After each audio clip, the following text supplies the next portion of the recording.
Jeremy Lin to the point. You mentioned the fact that there have been a dearth of Asian American players, Asians in general, in professional basketball going back to the 1940s and 50s. Do you feel like you're a trailblazer in some respects with what you've done? I think in some ways I'm a trailblazer. I don't really know if I want to call it that, but I think my journey is unique, and it hasn't been done that many times before. But it's exciting, and I think I like doing that. I've always kind of wanted to do something like this, and here I am, and I just hope it continues, and I'm just enjoying it and trying to soak it all in. In terms of where the team goes from here, it seems like with every win the expectation level goes up. Are you concerned a little bit that maybe that's going to get out of whack here and the expectations will be hard to fulfill? Not really. I think our team has expectations, and that's the only expectations that we're worried about. And so as long as our team stays inward focused and that we have tunnel vision, I think we'll be okay. I also want to ask you your relationship with your teammates, going from a guy who's at the end of the bench, now suddenly we see in timeout huddles, and you're the guy barking instructions and barking out guidance to your teammates. What's their reaction been like to you now in terms of being this overnight leader?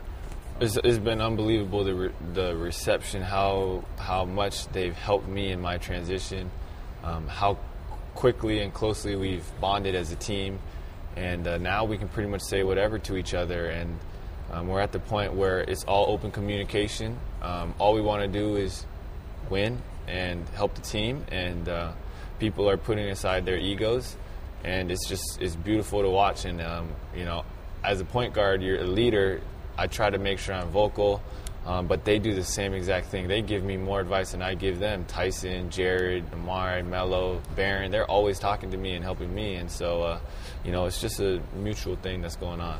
Mike D'Antoni admitted that he really didn't know much about you as a player after they had signed you a couple of days after Christmas. They saw you during a tryout about a year earlier. What's your relationship been like with Mike? We know, of course, his relationship with Nash and how that catapulted him to Phoenix. How's the relationship gone here with Mike the last couple of weeks? It's grown because we've been through battles together, and we've been through games together, and he's seen more of me and I've seen more of him, and he's begun to believe in me more, and I'm helping and beginning to believe in the system and what he's preaching and his philosophy. And so we're developing that relationship, and we're growing together, and that's helpful for me and for the team. I'm sure you've heard stories of how tough the New York media can be when a team starts to nosedive. Yep.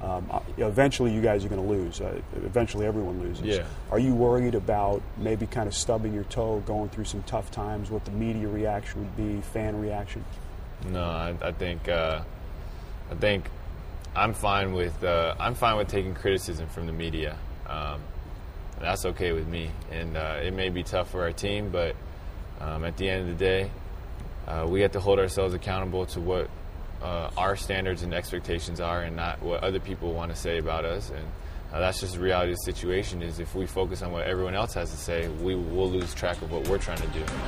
When we return, the future in focus. How does this story end? On Jeremy Lin to the point.